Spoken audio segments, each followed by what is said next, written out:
تازہ ترین ویڈیوز کے لیے چینل کو سبسکرائب کر کے بیل آئیکن اور آل نوٹیفیکیشن پر کلک کریں تاکہ آپ کو ملے ہر اپڈیٹ سب سے پہلے۔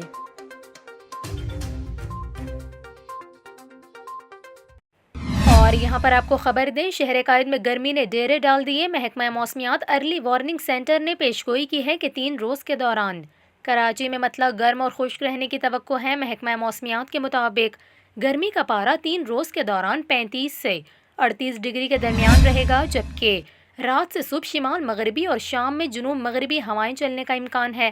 سمندری ہوائیں معطل ہونے کے باعث گرمی کی شدت میں اضافہ ہوگا، جبکہ رات میں کم سے کم درجہ حرارت 21 ڈگری سینٹی گریڈ ریکارڈ کیا گیا۔ محکمہ موسمیات کے مطابق کراچی میں ہوا میں نمی کا تناسب 27% ہے اور 23 کلومیٹر فی گھنٹہ کی رفتار سے ہوا چل رہی ہے۔ دوسری جانب محکمہ موسمیات نے آئندہ 24 گھنٹوں کے دوران کوئٹہ، لاہور، اسلام آباد اور پشاور سمیت مختلف علاقوں میں کہیں ہلکی تو کہیں گرج چمک کے ساتھ بارش کی پیشگوئی کی ہے۔